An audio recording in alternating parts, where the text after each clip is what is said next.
And in his courses, it was all about just do it. Pick a case, send it to me, and I'll tell you if it's a suitable case. He wasn't a specialist saying, don't try implants yourself. You should refer. You'll get in trouble. And I know there are still a lot in the market that are like that. That was Kane Southwell. This is the Noobie Dentist Podcast, and I'm your host, Dr. Omid Izemi.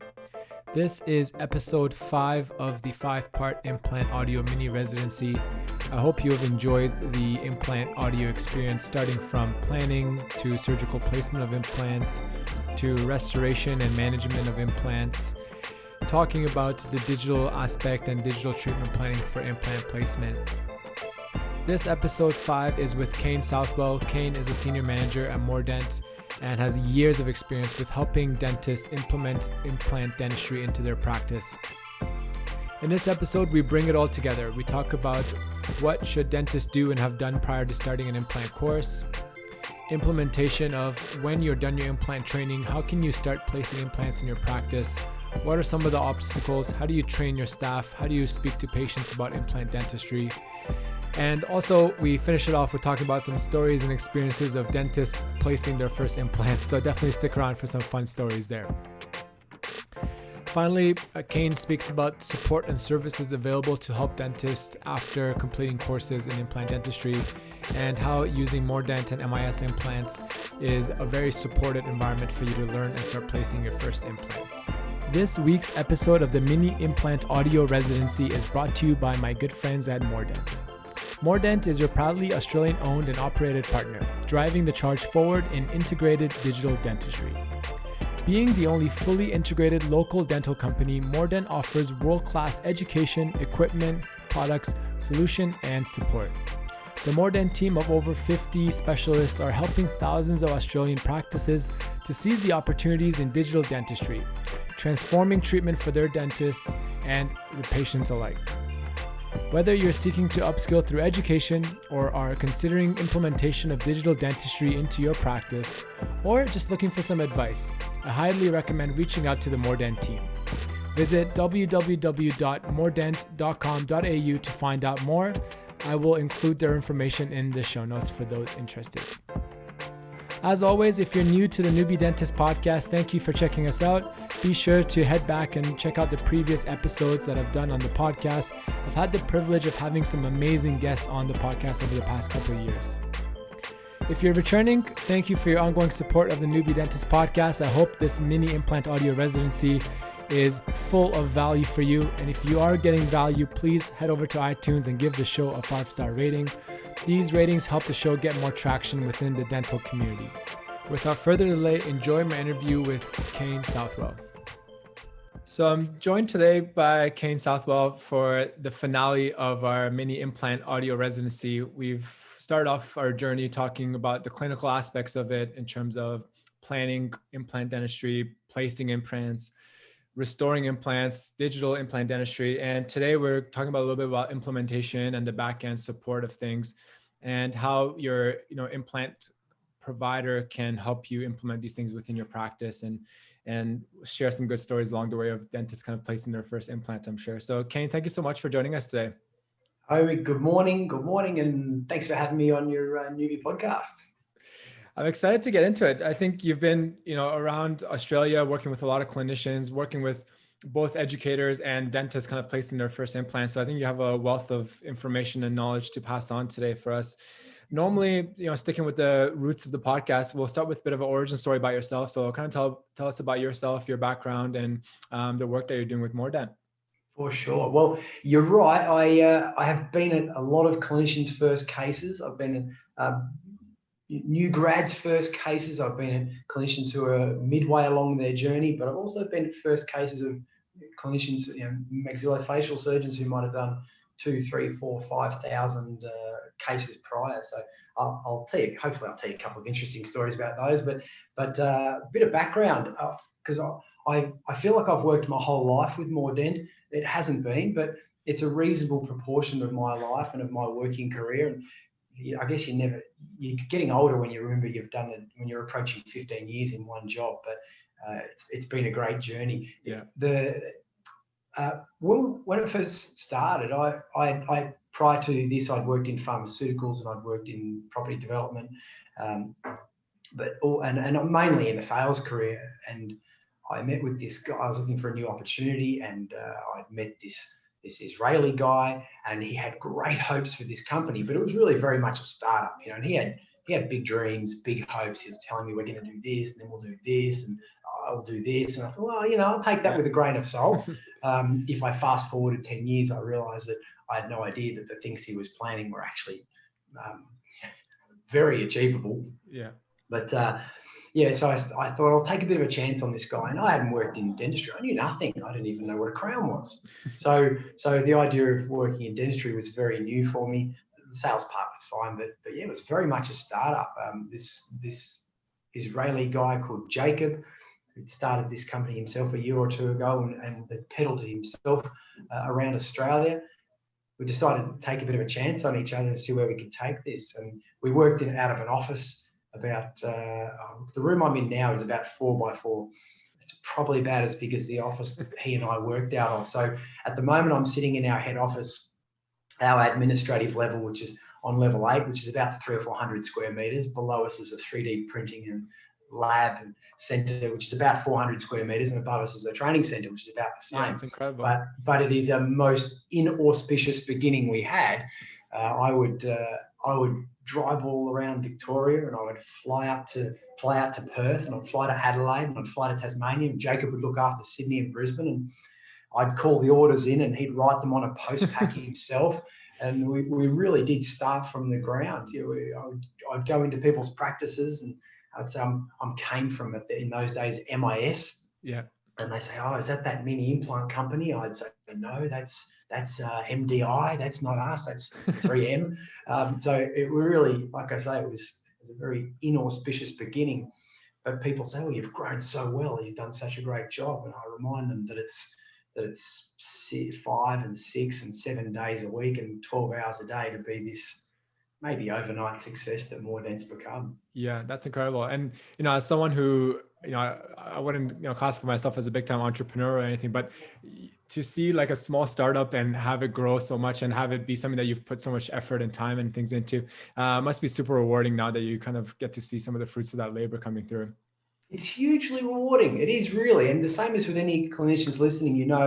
If you're working as an associate, you want to build your base of patients, and you've got to do the same things. If you're a principal, you've got to build your business and build your practice.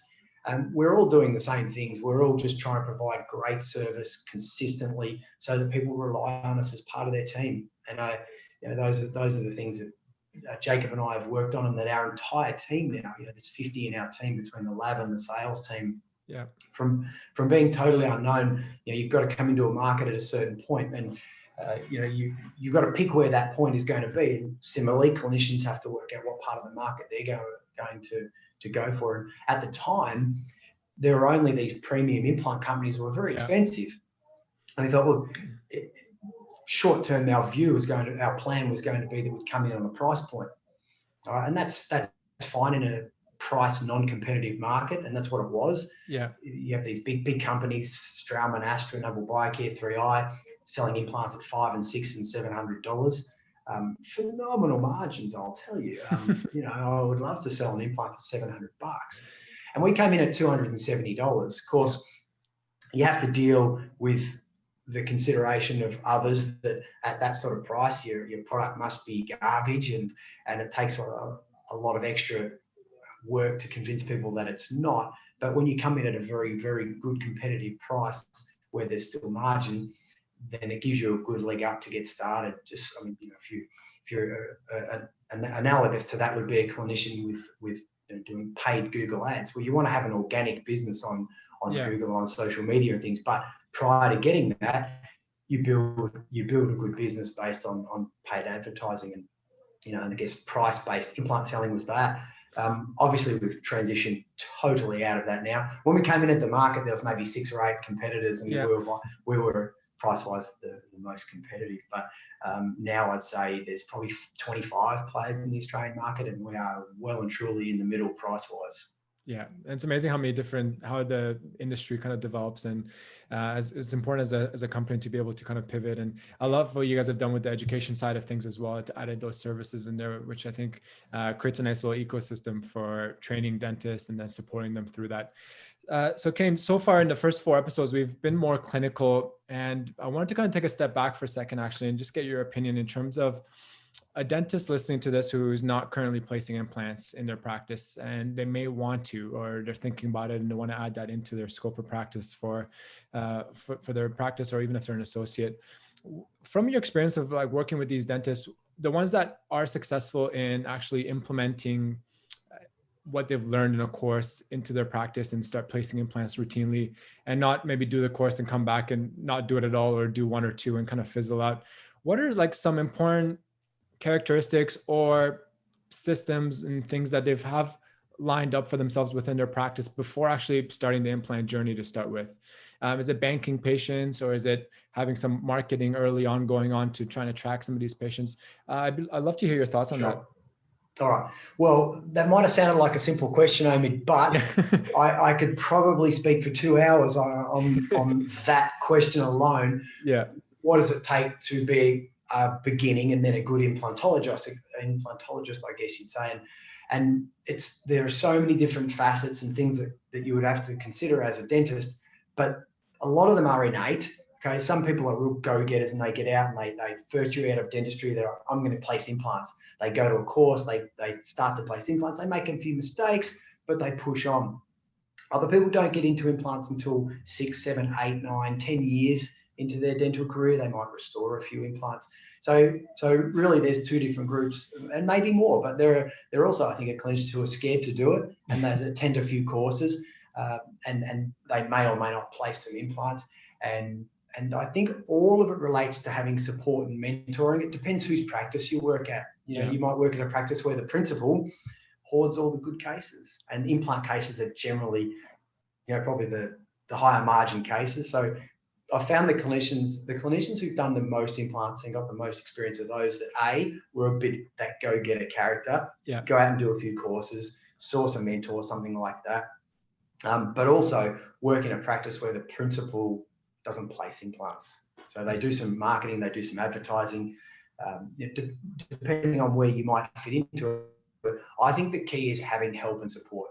We've had, as you mentioned earlier, we did build our business outside of, in the very, very early days, on price, on training and support and mentorship. And we've found that the GP market wasn't big on implants. 10 years ago, implants were placed by specialists, like periodontists, maxillofacial surgeons, and that market has shifted. I mean, everyone knows that it's shifted. Those early days, the courses were all like this. The courses were fire and brimstone. Someone stands up the front and tells you all the reasons why you shouldn't do implants, tell you all the things you shouldn't do, tell you all the things to be scared of, right? And you can see the MO for that kind of course is the person standing up the front is, and when you get those cases, who you should refer to. And that's what those courses were like. And I know this because I heard it hundreds of times that it's good to go to a course where, look, we ran courses with Prof. Gruber, and I know you were lucky enough to spend a little bit of your career working with Dragon at the dental hospital. That's right. Dragon was a wonderful mentor and a fantastic teacher, and we were lucky enough for a decade, 12 years, to have him be our head lecturer, our mentor for clinicians. And in his courses, it was all about just do it. Pick a case, send it to me, and I'll tell you if it's a suitable case. He wasn't a specialist saying, don't try implants yourself. You should refer. You'll get in trouble. And I know there are still a lot in the market that are like that, which are I don't want to teach anyone how to fish because there's not enough fish. But the fact is, there's enough fish for everyone, and whatever you're going to say, people are going to do what they want to do, and people are going to do what they need to do. So I think it comes back to, as I said, it comes back to learning. Comes back to go to courses. Don't go to. We run 15 courses here a year on implantology, from simple restorative to surgery to hands-on to advanced courses to full arch immediate load cases, digital dentistry, everything. But don't just do the MoreDent courses. Our Dental Implantology Academy is a great place to start, get mentorship, but there's heaps of courses out there. There are a lot of good ones. Do some research. I read somewhere online, someone was saying exactly that. Just do lots of courses. Yeah. Some are good, some aren't good, some will be a waste of money, but do lots of courses, do lots of training, and during that courses you'll meet mentors. And to come back to your question, I think the most critical thing, that has been successful for our business, but I think the most critical thing for clinicians who are listening is for them to have a support team, for them to have someone they can refer to, someone they can ask about cases and say, is this going to be a suitable case for me? Yes, it is, and here's why, here's what to think about. Yeah. No, it's not. You should definitely refer this one. Those are important boundaries to have, and to be, have people help you understand. Obviously you've done your podcast with Noobie, maxillofacial surgeon. She now is one of our mentors in our team. She's sort of, with others, taken over the role of Dragon as a teacher at our Dental Implantology Academy, and Noo helps a lot of clinicians. She receives a lot of emails from clinicians for all sorts of questions, and I know because I forward them on to her.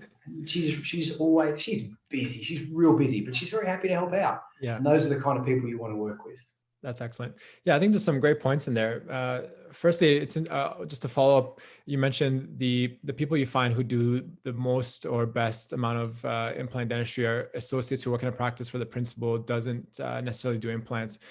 So how does that work then? You find the associate kind of brings in their own kits and equipment and things to set that up, sort of like a entrepreneur, like within the practice, or is it something that they partner up with the principal to supply those things? Probably half and half. As I say, you may not be lucky enough as a dentist to be in a practice where the principal allows you to do that. But I know a dentist who's only in his early 30s now. I think he's probably placed, let's say, 2,000 or 3,000 or 4,000 of our implants. Yeah. Wow. And that'd be very, very rare for a dentist in their early 30s. And he started in his mid-20s placing implants. He works at a practice where the principal was very keen on restorative, was also very keen on promoting and building the business, but also had no interest in placing implants. So this clinician's in the CBD in Melbourne, and said he would have placed nearly as many implants as almost anyone in Victoria. That's a awesome. Really great opportunity, but that isn't the norm, let's say. Yeah, like the 1%. Exactly, that's the 1%. That practice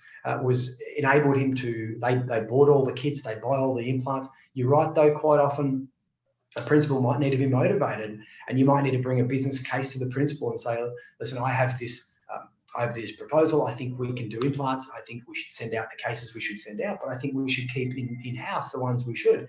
Are you willing to chip in for an implant kit? You might need 7 or 8 or 9 or 10 grand to get an implant kit and some surgical guides and some implants and things to get started. Maybe 4 or 5 grand for a motor. The principal might be willing to see the business case. We often extend payment terms for people in those situations, saying, "Look, I'm going to the principal. I want to do a good deal. Can we tell him he can pay over 6 months?" We say, sure, let's do that. Let's get him started. So you can go to the principal with that. And if they balk at that, you have to be in a position where you say, "Look, I'm willing to pay for it myself. Can I do it?" You're unlikely if you make a half decent business case to get into that. That's a win-win. Well, I think it totally is. And then if you're in your own practice, well, it's a totally different negotiation. But most clinicians will start as an associate. One of the things I think is really important to mention as well, outside of the training, formal dental implant course training side of things, is we often find there's a lot of clinicians, there may be a subgroup to what those I talked about before, a lot of clinicians who go to courses and want to do implants, but they say, "I just never see any suitable cases." Yeah. All right. And I would put it to them that they are seeing suitable cases all the time. What I think they need, and this is a very important thing, not just in sales, for what myself and my team do, not just in dentistry, but in every field, whether you're an orthopedic surgeon or you're working in a bookstore, selling skills, I think, are critical to be able to be successful. I mean, find me a principal dentist who's built a big practice who isn't also a wonderful salesperson. And there's no negativity attached to that. It just means you know how to ask good questions. You know how to listen to people. You know how to find out what they want. You know how to present and give it to them.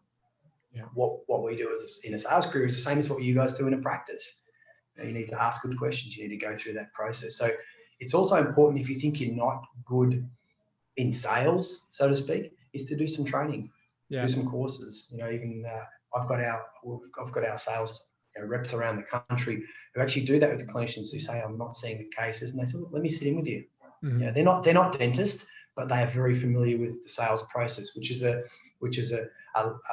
beautiful art once you've mastered it, of walking down a process with people and putting your arm around them and shutting the gate behind you and moving along and putting your arm around them and walking on and shutting that gate. And you get to the point and they say, oh, thanks for taking me to this point, esoterically, not literally. But people don't come into your practice without wanting to do something. People don't go onto a car yard unless they're actually looking to buy a car. Do you? Do you ever? You don't. No, that's an awesome point. I think that the communication piece is huge, not just with implants, but if you're going to spend time and resources and get training in any sort of different aspects of dentistry, there's no value in just having the skill if you can't actually convey that to the patient and bring value to the patient to get that case acceptance. But I think that's a great point. I think a lot of clinicians, especially as dentists, our personality as a profession, we're more kind of task oriented, introverted type people. So in our mind, we're like, okay, if I want to produce more dentistry, I need to just get more skills, but we kind of neglect that communication piece of it, and the sales side of it. And there's that dirty kind of connotation to sales, I guess, which I think it's a wrong mindset. You're totally right. My wife, I've been in a sales career. Look, I think probably since I was 14, I had entrepreneurial and sales type jobs. And this is the spice of life. I thrive on it. It feeds my competitive urge. And when another company says something bad about me, I think, oh, good on you, because you've just given me 2 more years of motivation to push into your market. And I have a great fun with it. But you're right. As a dentist, you can be very task focused, and you're totally correct. You think, I've got to do more courses. If I want to gross better dollars, I've got to be a better dentist. Well, yeah, of course that's a factor, but it's only a factor. There are heaps of musicians that are making millions of dollars, selling millions of records, and you listen to them, you think, you're not a great singer, you're not a great guitarist. Even your lyrics are only okay, but they're a good performer. They're a good presenter, and they've mastered their craft. And accountants, lawyers, dentists, I can carry on with any profession you think about.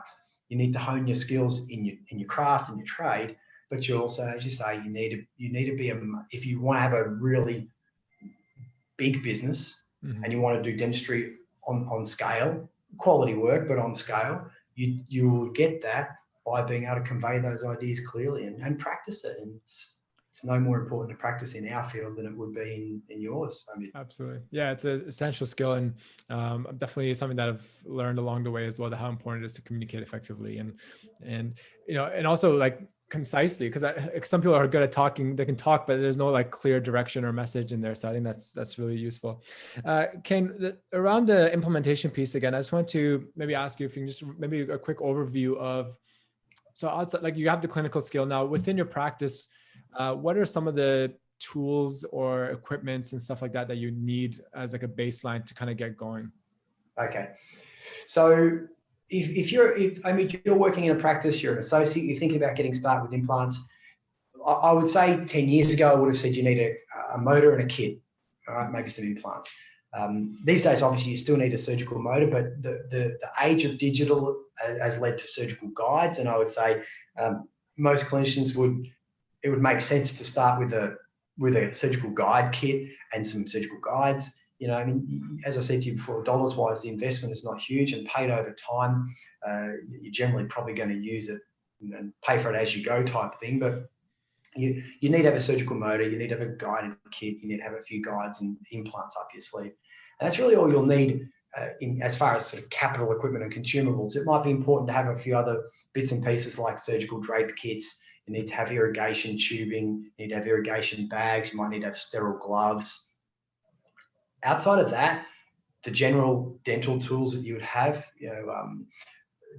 tweezers and artery forceps and periosteal elevators and suture kits and scalpels and these type of things, you already have most of those in the practice. But those are really all you need. Implants is not a really expensive, though, contrary to what a lot of people think, it's really not that expensive to get started with. there's not a lot you need in your practice. It is important to have, and sort of branching off a little, it's important to have a good team, to have a good nurse, because the dentist can't do implants on their own.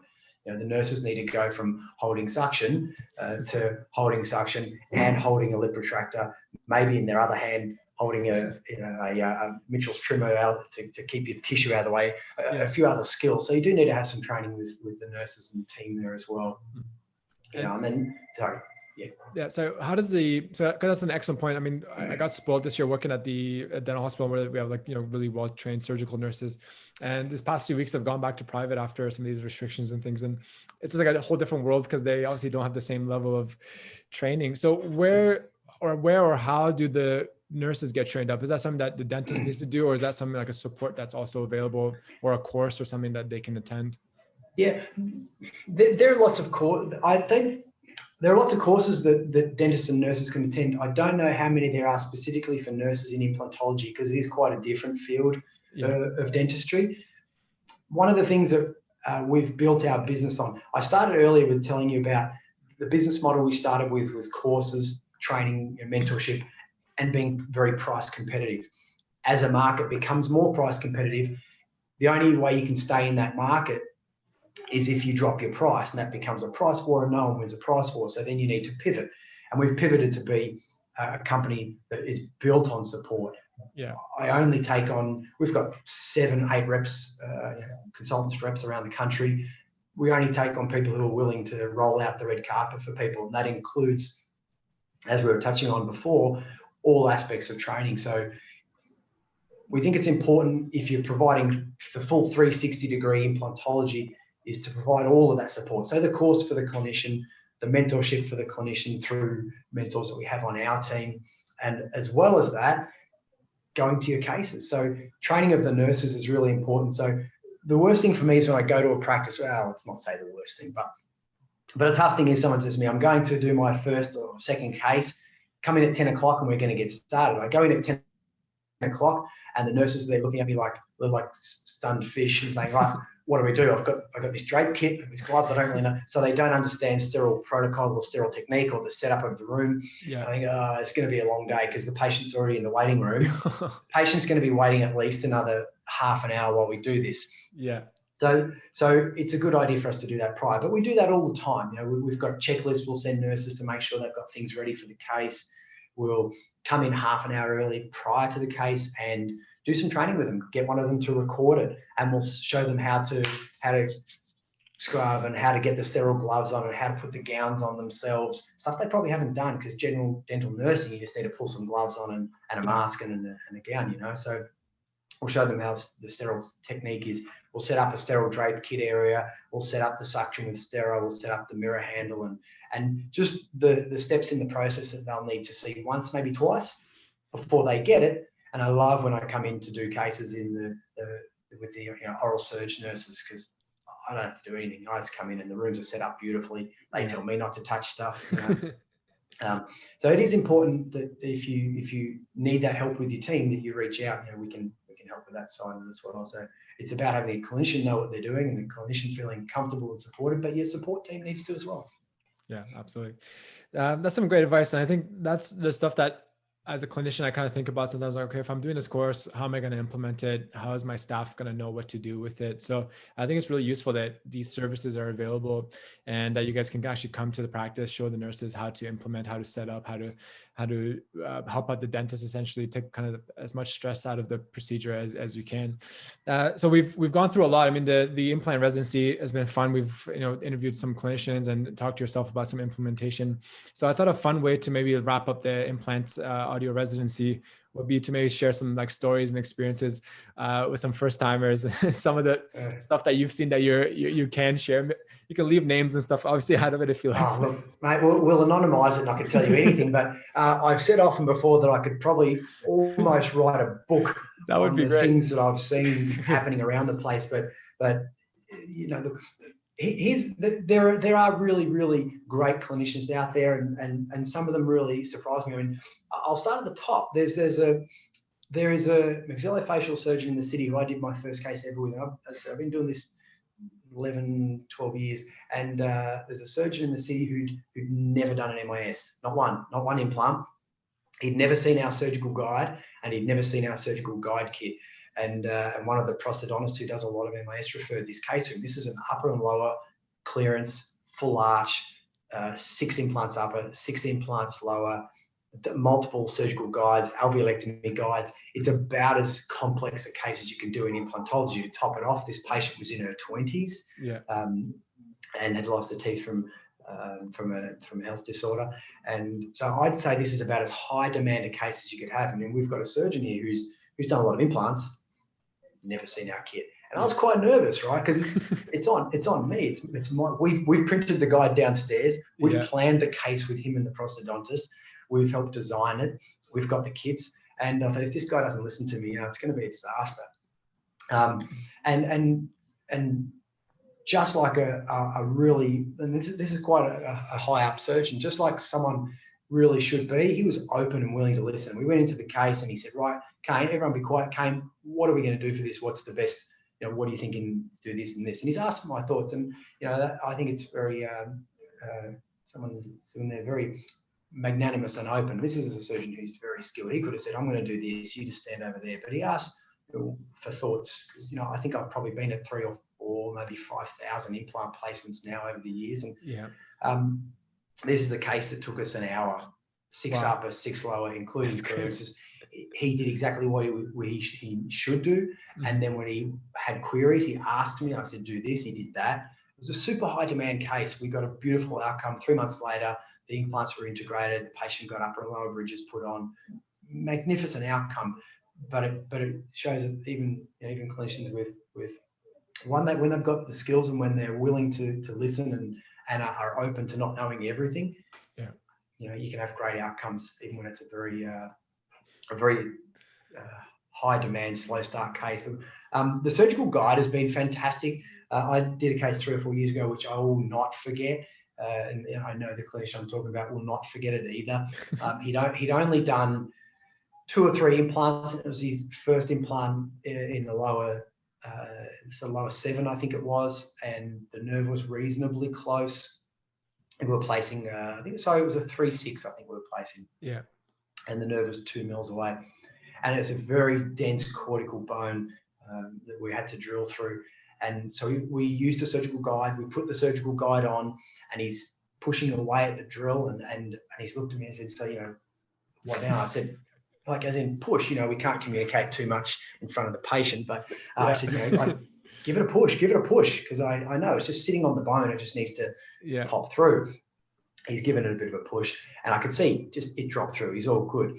And then he obviously goes to give it a bit more of a drill, and he pushes down on it, and he goes, boom, and the patient goes, ah! Patient screamed, and he's looked at me, and I just quickly looked in the mouth, and straight away I knew there was nothing to be worried about. Yeah. He didn't know that, and I said, I think what you've just done is you've caught the patient's lip on their tooth on the drill, and you've just hit them. And he said, no. And I know what he was saying. He said, no, I've pranked the nerve. I've gone straight through the nerve. Yeah. When I looked in the mouth, the guide was intact. Yeah. The guide was full arch guide. It went from the 5 to the 7, and the guide was intact. And I said, no, you're all good. You're all good. But the truth is the guide saved him. The guide saved him on that day. And this is part of the digital technology age, that you can use these technologies to help you. Yeah. He still wanted to take a PA. He took a PA. It was all good. The nerve was a couple of mil away, but it could have been a disaster without a surgical guide. But the fact that the guide was intact, it wasn't broken. I was totally calm. He wasn't until he saw the PA, but we pushed on.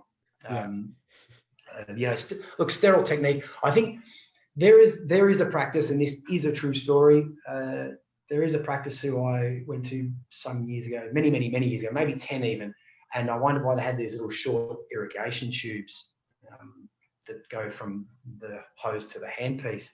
The bag to the handpiece. I said, this is really short. It needs a bit of elongation. They said, no, it's nearly finished with. I said, what do you mean? Nearly finished with? And they said, well, we've already used it a few times. I said, what do you mean used it a few times?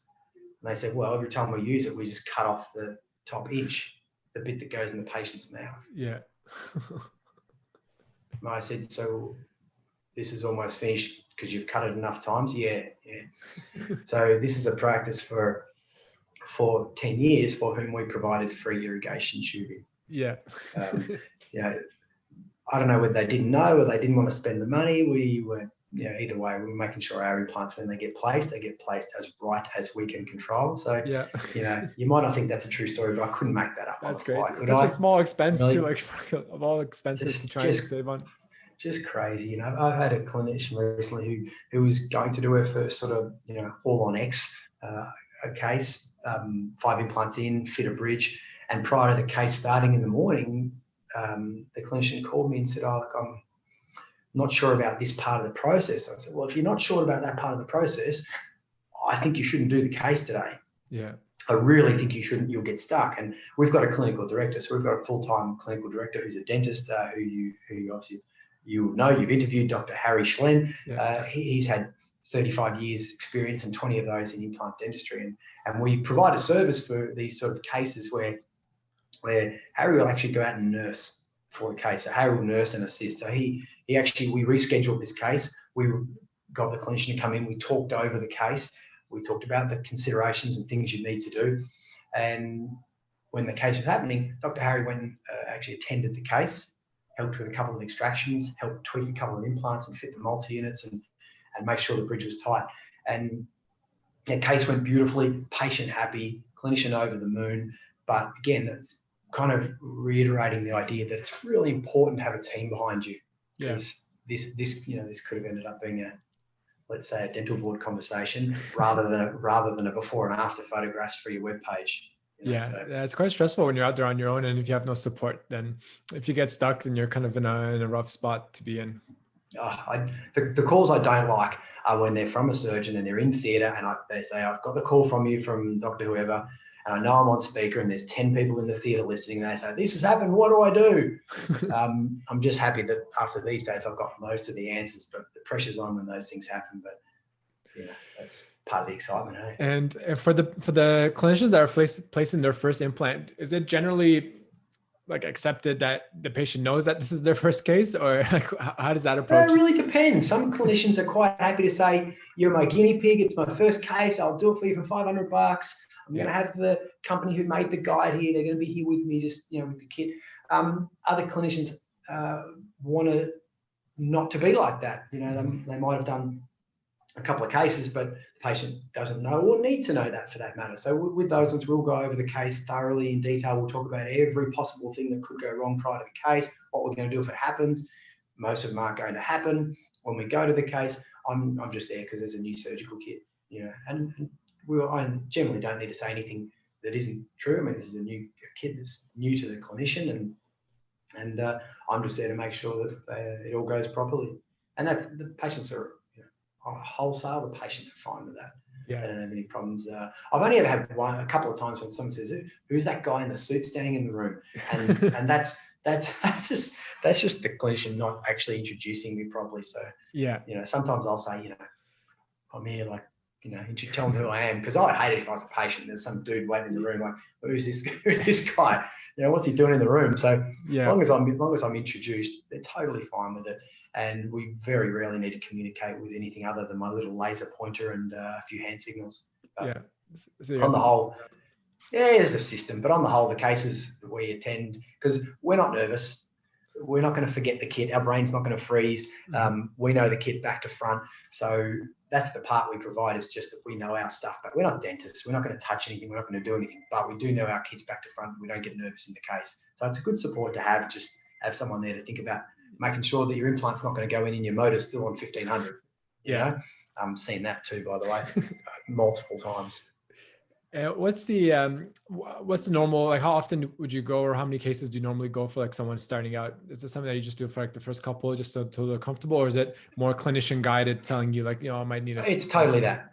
But I make the mistake sometimes of saying to people, just because you kind of try to provide that full 360-degree support, so look, I'll come to your first case, and if you need me to come to your first restorative case, I'll do that. If you need me to come to your first impression taking, I'll do that. So I made the mistake a few years ago of offering that to someone, and they took me totally literally. And that was a clinician in Bendigo. I went up to the first case. It turns out it wasn't the first case. They were just taking imps for the guide.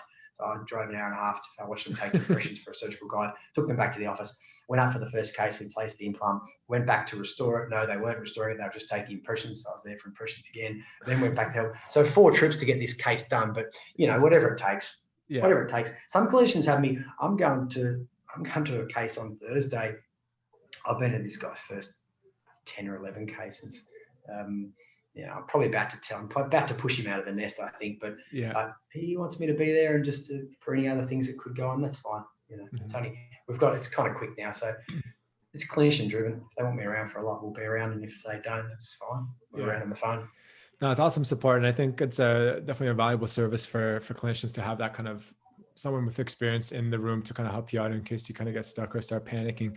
And I think, working at the hospital this year, it's been nice because even if like someone next door or a phone call away, someone with like Dr. Harry's like experience, if you can just like ring them up prior to a case or something, that's totally definitely really valuable. It's totally that. It's the panic. It's the panic that happens, right? You're doing something and you go, shit, I don't know what to do here. And then your brain goes, I'm out of here. You stop breathing. My wife's an actor and she taught me, she said, well, what can you help me with public speaking? How can I, it's years ago and I knew I'd have to do a lot of it. And she said, most people, when they get nervous, get anxious, they stop breathing. And when you stop breathing, your brain stops working. And you notice you watch someone up on stage and you'll see their chest stops moving. Yeah. And then they blank. And they just freeze. The key is, I think, is to keep breathing, but we don't think like that. So yeah, it's always good to have someone to remind you just to breathe. It's okay. I'll tell you what to do. Step through the process. There's no problem you can't work your way out of. Work your way through.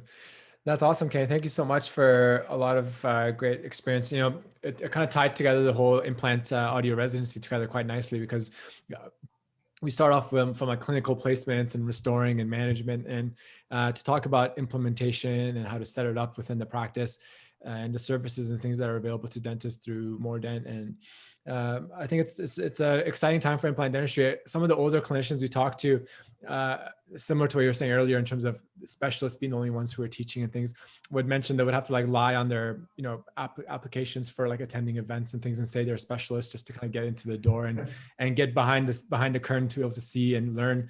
And it's amazing where we are now with so much information and so much amazing experience available to dentists and specialists alike to really learn and raise the floor of like what clinical dentistry should be around Australia and around the world, which is really exciting.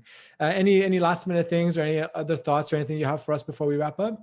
I agree with what you've just said totally. Is get a good team behind you.